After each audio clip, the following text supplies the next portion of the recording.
Welcome back to Yahoo Finance Live. Well, the Supreme Court overturned the pandemic eviction moratorium last week, bringing an end to a ban that's been in place for well over a year. But for landlords who haven't been collecting that rent, they say that action is a little too late. Let's bring in Yahoo Finance's Dani Romero for that part of the story. And Dani, I know you've been speaking to landlords here. What are they saying about, how big of a hole they've been in over the last 18 months?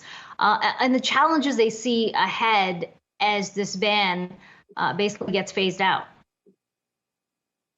Yeah, I spoke to a landlord in California that he pretty much slammed the decision and said, like you said, it's a little too late. He had to put up his house for sale, which he's owned since 1983.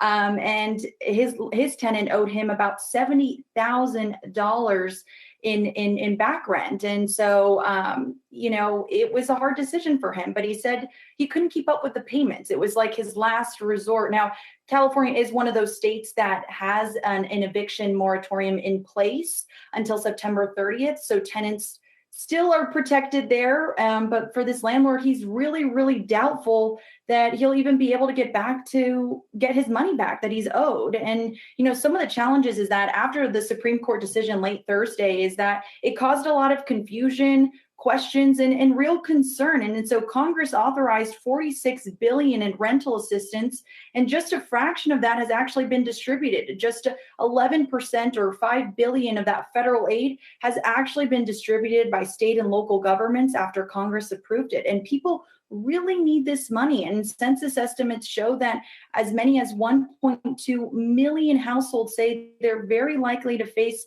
eviction in the next 2 months. And more than 8 million people say that they're behind on rent. And so, however, the ruling doesn't mean that renters in states without protections will be evicted from their home immediately. At least half a dozen states, including New Jersey, California, New York, and Washington, have policies in place to keep these tenants in their homes.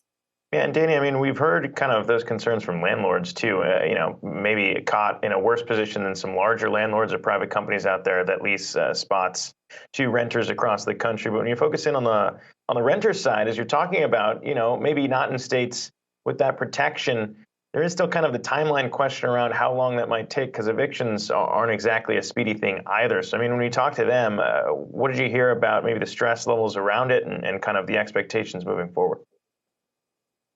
Well, one thing is for sure is that, the courts have been backlogged, and they've been backlogged for almost a year. And so I'm hearing from both sides, the tenant and the landlord, that that the filings are just it's going to take longer than usual. So you won't really be, like I said, evicted immediately from your home, but it really comes down to that federal assistance that is, taking a really long time to roll out. And these renters are applying for this assistance, but it's really not really handed to them yet. And so I think that's what the biggest bottleneck is for them, and a headache for both sides, right? Because they're both applying for this assistance, and it's not really going through.